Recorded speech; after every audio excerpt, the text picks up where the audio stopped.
choisi d'être présent pour ce conseil municipal, ça fait plaisir. Voilà, d'avoir un peu de monde, c'est très bien. Je trouve ça tout à fait sympathique. Donc, je déclare l'ouverture de cette séance. Nous allons désigner donc le secrétaire de séance. Je propose, si tout le monde est d'accord, Madame Lucie Delacruz. Pas d'objection? Très bien, merci. Donc, maintenant, je te laisse faire l'appel des membres. Angèle Coureau. Présent. Karine Molitor. Présente. Antoine Rousseau. Présent. Mireille Schneider. Présent. Laurent Tortosa, il est absent, excusé, donne son pouvoir à Cyprien Paris. Hélène Lavergne donne son pouvoir à Antoine. Jean-François Guilloton. Présent. Richard Béraud. Présent. Emiliana Braneira. Présent. Patrice Guéroche. Présent. Ariane Caro. Céline Combe. Présent. Lucie Delacruz. Sabine Bourrin. Présent. Romain Hernandez donne son pouvoir à Patrice. Cyprien Paris. Jean-Claude Rome. Présent. Angélique Girosol donne son pouvoir à Ariane. Christian Roussel. Présent. Pilar Chalessin donne son pouvoir à Madeleine. Arnaud Zabria. Présent. Estelle Villanova. Et Madeleine Buquier. Présent. Merci. Donc, vous pouvez constater que nous avons le quorum. Nous allons passer donc maintenant à l'approbation du précédent PV. Vous avez pu porter des corrections si c'était nécessaire quelques jours avant. Donc, qui est contre? Qui s'abstient? PV adopté à l'unanimité. Merci. Et Christelle fait le tour pour faire signer comme d'habitude. Donc, nous allons passer à la première délibération, la délibération donc, numéro 58-2021, dont le vote d'une subvention à la coopérative de l'école maternelle pour les cadeaux de Noël. Et c'est Ariane qui va nous la lire. Je te laisse, Ariane. Merci.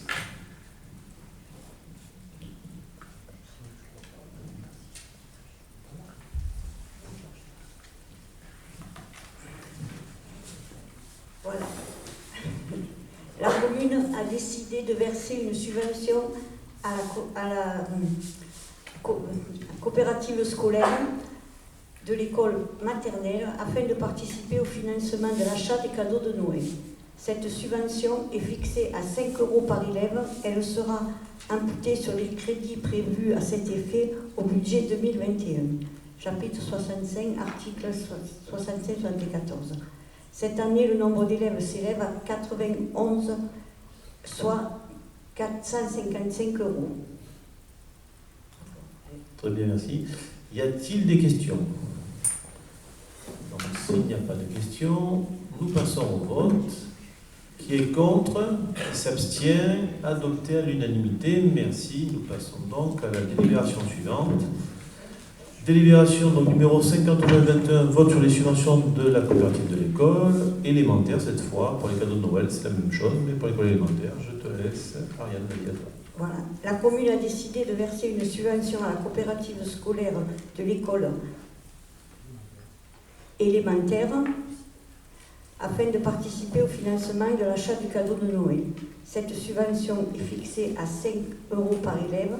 Elle sera imputée des crédits prévus à cet effet pour le budget 2021. Chapitre 65, article 65-74.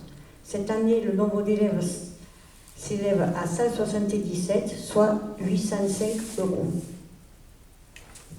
Merci. Y a-t-il des questions?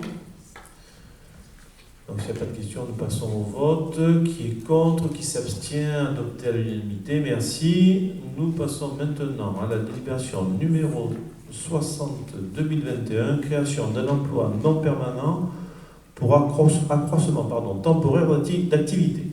Et c'est Karine qui va nous faire ça. Merci. Donc les collectivités peuvent recruter des agents non titulaires sur des emplois non permanents dans la limite de 12 mois pendant une période de 18 mois consécutifs. En l'occurrence, cela s'avère nécessaire pour le bon fonctionnement de l'école maternelle, puisque vous savez qu'il y a une ASEM de moins depuis le début de l'année. Et voilà, pour le bon fonctionnement du service et surtout pour les enfants, il a été décidé de renforcer donc, le service scolaire et de faire donc, un accroissement temporaire d'effectifs liés à cette activité-là. Donc il est proposé de recruter un emploi non permanent relevant du grade d'adjoint technique pour effectuer les missions d'ASEM à temps non complet à raison de 19h69 par semaine, l'idée étant que la personne soit présente le temps de présence des enfants uniquement. Merci. Donc, je vais compléter avec un peu de précision. Donc, vous savez que l'école maternelle, on est toujours un peu sur le fil du rasoir. À 2-3 élèves près, chaque année, on les cherche, on peut perdre une classe.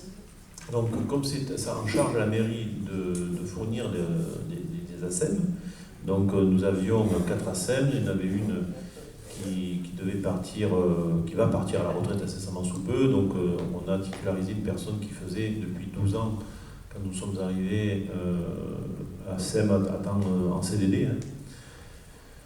Donc il a été, comme maintenant il y avait l'obligation de créer, en fait, au niveau du temps de travail, d'annualiser les ASEM.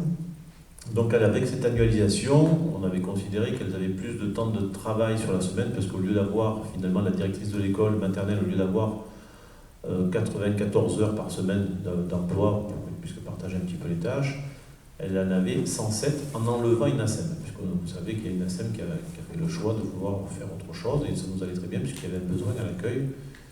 Il s'agit de Madame Serran. Donc du coup, on a demandé à la directrice de l'école en mois de juin de pouvoir réorganiser l'école, en fait, avec 3 ASEM, en partant sur le principe qu'elles étaient annualisées, et que donc il y avait beaucoup plus d'heures à sa disposition. Donc elles ont fait ce travail, elles ont travaillé sur le mois de septembre, et très rapidement, que ce soit les ASEM ou les enseignants, se sont dit, écoutez, c'est pas gérable si on veut garder une qualité pour nos enfants. Donc à ce titre-là, afin de ne pas créer un poste titulaire, parce qu'on n'a pas les moyens, quand je dis qu'on n'a pas les moyens, on n'a pas la certitude surtout que ce poste soit pérenne dans le temps, donc c'est pour ça que nous créons ce poste à temps partiel qui va intervenir uniquement sur le temps pédagogique. Voilà. Ça, c'est pour vous donner des précisions sur la démarche que nous avons. Une fois que j'ai dit ça, je vous demande si vous avez des questions. Oui, Madame Luquet, allez-y. J'avais compris que vous aviez embauché un service civique pour faire ça. Alors, non. Le service civique, il a été embauché au niveau de l'école élémentaire, d'accord. Et c'est pas nous le service civique, puisqu'en fait, c'est l'éducation nationale. Alors par contre, c'est vrai qu'à la maternelle, elle demande aussi un service civique, alors je ne sais pas où l'année, mais c'est indépendamment de nous. D'accord ? Le service civique, c'est bien l'éducation nationale, c'est pas la mairie. Y a-t-il d'autres questions ? Donc s'il n'y en a pas, nous allons passer au vote.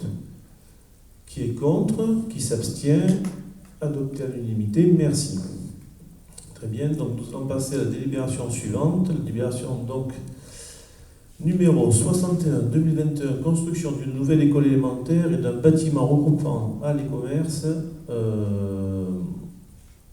Approbation de programme de l'opération des lancements du concours de maîtrise d'œuvre. Donc comme vous le savez, nous avons le projet depuis la campagne, nous avons identifié qu'il y avait un besoin. Nous avons eu la visite de Madame la préfète hier. Nous lui avons montré les locaux à laquelle nos enfants sont dans l'école élémentaire, donc des classes, et elle nous a dit effectivement il n'y a pas photo, on ne se fait pas plaisir en voulant reconstruire une nouvelle école. Donc du coup, aujourd'hui je vais vous lire la délibération. Il s'agit en fait de pouvoir commencer à envoyer le concours.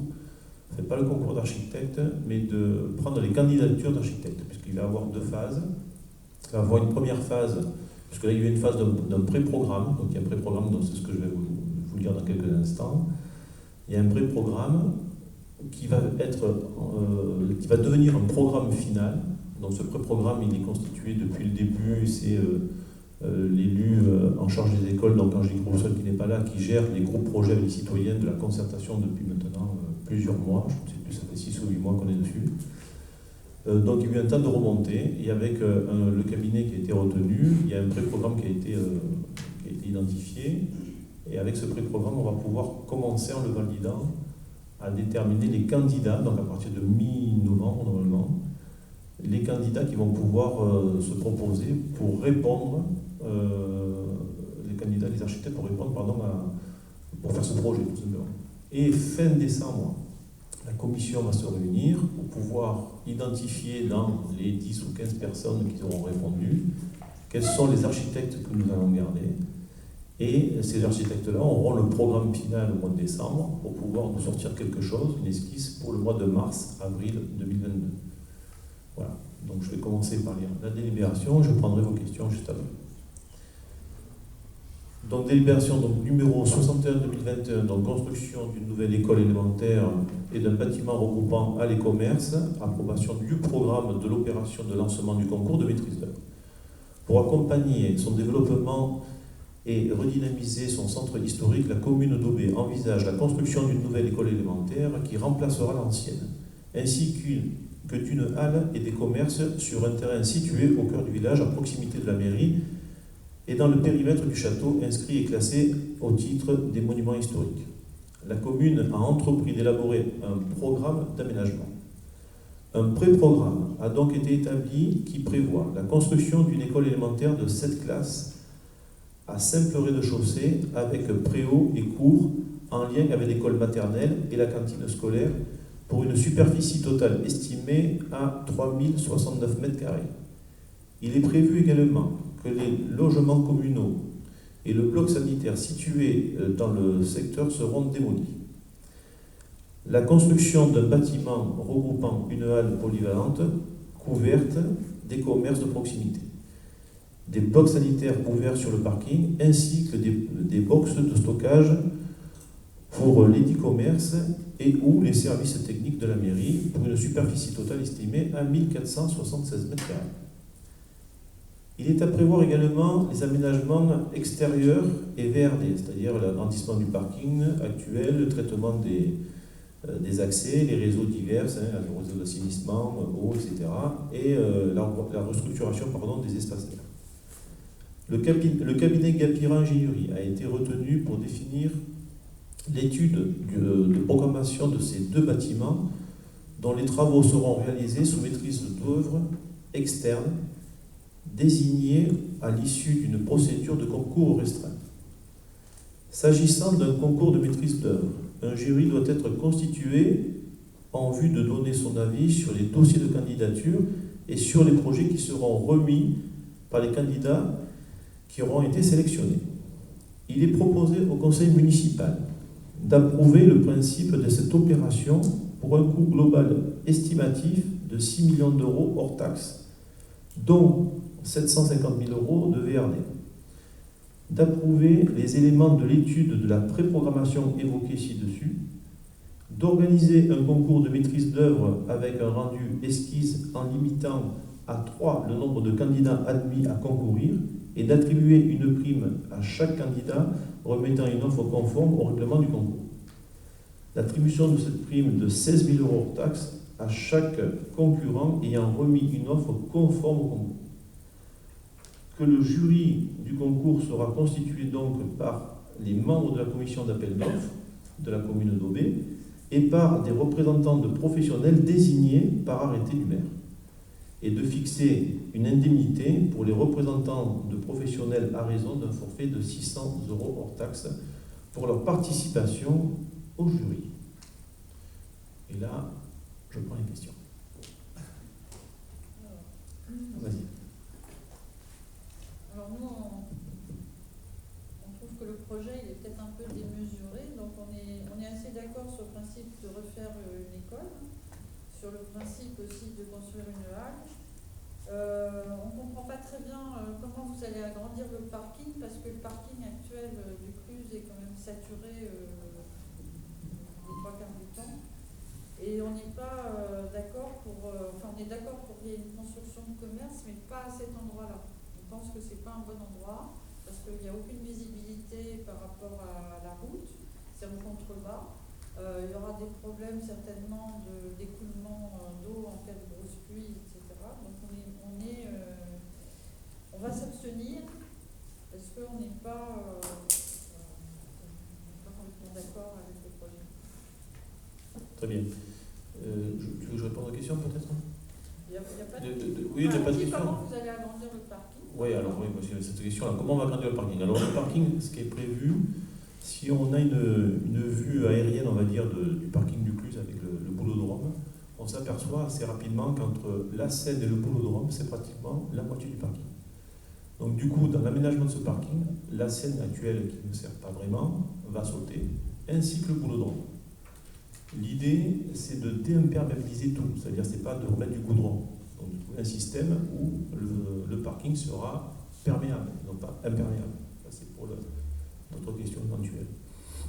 Donc, et ce qui veut dire qu'on va déplacer le boulodrome et déplacer aussi le skatepark, puisque justement pour des problèmes de ruissellement d'eau, bien entendu la DDTM, et nous travaillons très étroitement avec les services de l'État sur ce sujet parce qu'on ne veut surtout pas être repris pour ce genre de problème, parce qu'on le voit bien dans le village, on l'a vu encore le 14 septembre, il y a vraiment des problèmes d'eau et on ne veut pas se permettre de se mettre dans des zones inondables. C'est pour ça qu'on ne fera pas de projet d'habitation ou de commerce sur l'Argilier. Pour ceux qui ont pu voir le 14 septembre, on a encore quelques photos, c'était magnifique. C'était le bassin de rétention qui était inondé. Oui, mais voilà.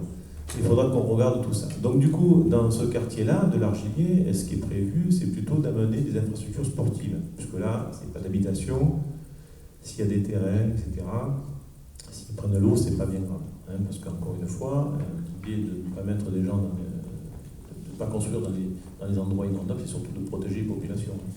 Après, effectivement, s'il y a un stade de foot s'inonde, ou si un skatepark s'inonde, c'est embêtant, mais c'est pas dramatique. Donc du coup, les infrastructures sportives seront déplacées de l'autre côté. Ça, c'est dans le projet. Et il y aura une rampe d'accès pour permettre aux gens de pouvoir accéder, puisqu'il y a une autre problématique de parking, c'est-à-dire que le parking du Cluse va être agrandi avec ce que je viens de dire, mais aussi on va utiliser ou réorienter un parking côté Argilier, c'est déjà le cas, puisqu'il y a beaucoup de gens qui s'arrêtent là-bas pour mener leurs enfants, et du côté aussi, en bas du parc des Aubry qui donne à l'Atlantide. Donc on a 3 zones de parking qui serviront un petit peu ça, qui serviront à permettre aux gens de pouvoir circuler correctement. Et les commerces seront donc sur le Cluse, mais l'idée, alors encore une fois, là, il y a une étude qui est en train de se faire, une étude, moi Richard, paysagère, voilà, merci Antoine. On a une étude paysagère, et c'est l'étude paysagère qui va nous donner l'implantation de nos futurs bâtiments commerciaux, qui seront en fait des cellules simples. Et particularité par rapport aux autres projets qui ont été évoqués par le passé, c'est que ces cellules resteront communales. C'est-à-dire elles ne seront pas vendues, elles seront louées. Donc certes, elles vont coûter quelque chose comme 1 million d'euros, mais dans le plan de financement, ça peut être aussi une question qui arrivera derrière, ça sera pris une grande partie par l'allocation de ces locaux. Voilà. Je ne sais pas si j'ai répondu à tout. J'ai peut-être donné plus d'éléments qu'il fallait, mais je ne sais pas. J'ai une autre question.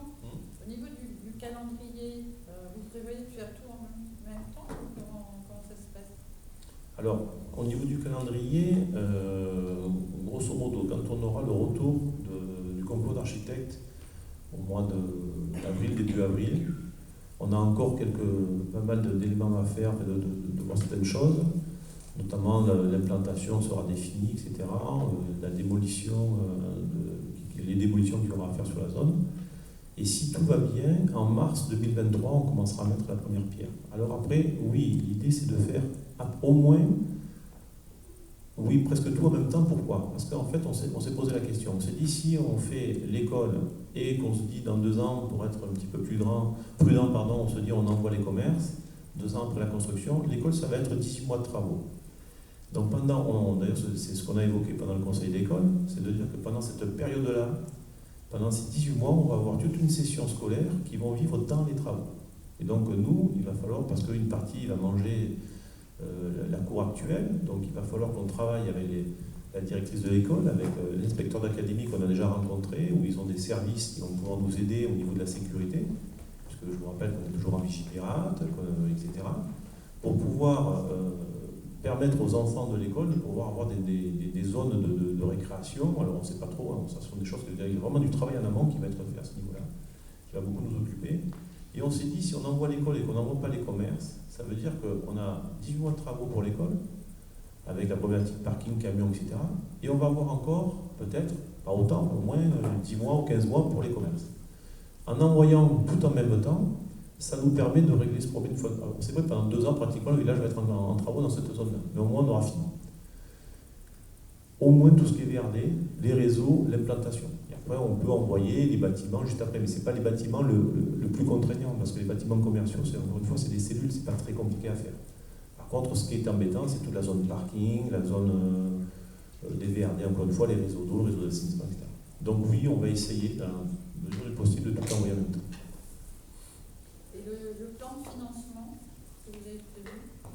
Alors le plan de financement qu'on a prévu, eh bien, du coup, on a prévu de faire un emprunt, bien entendu, parce qu'on n'a pas cette somme dans la caisse.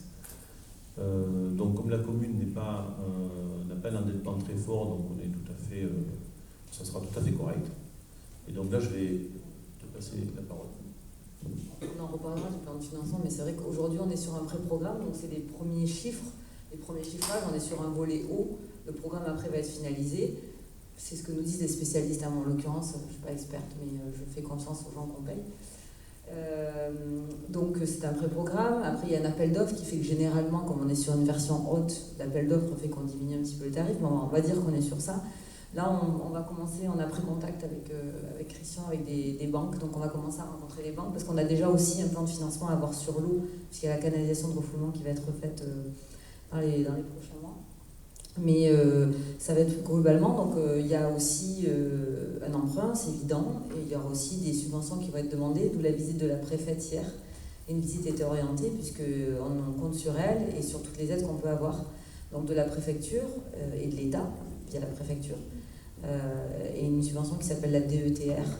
Mais aussi, il y a des contrats territoriaux qui sont mis en place pour les 5 prochaines années, et donc c'est dans les prochaines semaines, donc en fait on se met en alerte sur toutes les aides. Et petit à petit, on va monter notre plan comme ça. Mais on est trop en amont aujourd'hui, puisque comme on n'a pas les chiffrages qui sont définitifs, aujourd'hui c'est plus compliqué. Donc c'est même possible qu'on va rencontrer les services de la préfecture prochainement et qu'on monte des dossiers de subvention plutôt à partir de 2023, puisqu'en 2022, on n'aura qu'une petite partie, et ce ne sera que des études. Et donc on n'aura pas encore assez d'éléments chiffrés dans les prochaines semaines. On est vraiment au début en fait. Ça prend du temps parce qu'il y a quand même pas mal de professionnels qui interviennent les uns après les autres. Merci Karine. Ce qu'on peut dire Oui. aussi, c'est qu'aujourd'hui, rien n'est terminé. Rien n'est terminé aujourd'hui. J'entends pas sur les Non, ce que disait Richard, c'est que rien n'est déterminé aujourd'hui. Là, aujourd'hui, on envoie le début du programme. Voilà. Là, c'est pour vraiment que les archis soient candidats, en fait. Donc, on recherche des candidatures. Une fois qu'on aura ces candidatures, elles seront identifiées. Enfin, dans ces candidatures-là qu'on aura, on va en identifier 3, et ces 3, elles seront retenues, et puis on leur donnera le programme définitif. Voilà, si vous voulez, Ouais, on fait un appel d'offres, une concertation pour savoir combien d'architectes vont répondre. Ça peut être une dizaine comme une trentaine, ça dépend des périodes. En ce moment, je sais qu'il y en a beaucoup qui répondent. Là-dessus, il y aura une commission qui sera créée où on retient 3 architectes en fonction, je dirais, des projets qu'ils ont déjà réalisés, la typologie que l'on a à leur faire. Et ces 3 architectes vont travailler là vraiment sur 3 projets différents, donc ils seront rémunérés pour ces projets, ces 3 architectes. Et là-dessus, il y aura encore une autre commission qui retiendra le meilleur projet, celui qui correspond le plus à notre besoin, que ça nous plaise au niveau esthétique et tout ça. Alors justement, les 16 000 €, c'est pour les 3 architectes retenus ou c'est Non. pour tous ceux qui vont concourir? Non, pas du tout. Sur les 3 architectes qui vont être retenus, ça sera pour les 2 perdants. Pour Les 2 perdants. En fait, le 3e architecte, il va s'être rémunéré par son travail, mais comment 3. Non, mais les 16 000 €, c'est pour les 2 perdants. Non, les 16 000 €, chacun toucheront 16 000 €, les 2 perdants. En fait, comme c'est un concours d'architectes, Donc c'est pour on n'a pas le choix en fait. C'est pour les 3 retenus. Les 3 retenus toucheront chacun 16 000 €. Non, les 2 perdants. Sur les 3, il y en a 2 qui vont perdre. D'accord. Voilà. 2 perdants. Et il y a 2 fois 16 000 € qui vont être. Il y a 2 fois 16 000 € qui sont donnés, et on n'a pas le choix. Quand on fait un concours d'architecte, c'est comme ça. Et c'est pour ça... Oui, non, mais il n'y a pas de problème. Mais c'est pour ça qu'on n'en retient que 3, parce qu'on n'a pas les moyens d'en retenir 10. Voilà, c'est tout. Voilà. Et dans le jury, donc je l'ai dit dans la Libération, dans le jury, donc, il y aura la commission des marchés de la commune, mais plus aussi, c'est obligatoire, on doit être assisté de professionnels qui, eux, ne doivent pas répondre, bien sûr, à cet appel d'offres. Et donc, on va avoir des professionnels d'archi ou d'AMO, et ceux-là auront une indemnité de 600 €. C'est pareil, on n'a pas le choix. Bon, ça, je ne pense pas que c'est pas les 600 € qui vont les attirer, il faut donc on essaie d'en trouver d'autres. Oui. J'ai une autre question. Est-ce que le cahier des charges est déjà réalisé? Partiellement, oui. Le cahier des charges est très succinct, hein, c'est-à-dire qu'on a décrit, comme disait Angèle tout à l'heure, pour l'école, il nous faut 7 classes, il nous faut des sanitaires, enfin bon, si vous voulez, c'est une école, je dirais, classique dans son fonctionnement. Et après, pour les commerces, non, on a déterminé un peu une surface, mais rien n'est aujourd'hui, il n'y a pas eu un coup de crayon mis sur le papier. Hein. Aujourd'hui, il y a une étude paysagère, comme on vous l'a dit, qui va nous fixer, si vous voulez, les grandes lignes d'implantation de ces bâtiments de telle façon à ce qu'on préserve les cônes de vue, à ce qu'on préserve le château, surtout puisqu'on est dans le périmètre du château. Cette étude va pas tarder à nous être remise, et cette étude va faire partie, je dirais, de l'appel d'offres au niveau des architectes. Elle va leur être transmise pour qu'ils sachent dans quelle direction ils doivent travailler eux. Voilà. Mais aujourd'hui, rien n'est arrêté, rien n'est décidé. On est au début. Et alors, comment vous avez choisi les personnes qui font l'étude paysagère? Écoutez, c'est pas difficile. Hein. Parce qu'aujourd'hui, on ne sait rien. Hein. On est ici, on est au Ouais, non, parce que là, c'est une simple consultation. On a fait... On peut quand même communiquer et savoir comment vous travaillez. Oui, Justement, on a consulté plusieurs bureaux d'études, puisque ça nous a été demandé par la DDTM, par l'architecte des bâtiments de France, par la personne, j'ai oublié, là, qui venait de... Oui, clairement, nous, on ne l'avait pas prévu au début. Hein. Oui, on savait pas, donc ils nous ont demandé de faire l'étude paysagère. Et donc, on a consulté 3 sociétés, on a pris celle qui nous paraissait, je dirais, la plus pertinente comme proposition, que ce soit financier, mais surtout par rapport à ce qu'ils ont déjà fait. On n'a pas pris une société qui a travaillé que pour des grandes villes. Hein. On a essayé de trouver des gens qui avaient des références comme OB, un peu dans ce cadre-là. Voilà. Très bien, merci. Merci pour toutes ces questions, j'espère que c'est un peu plus clair. Donc maintenant nous passons au vote. Alors, qui est contre? Qui s'abstient? Donc on y va. Donc adopté à la majorité, merci. Donc il y a 4 abstentions.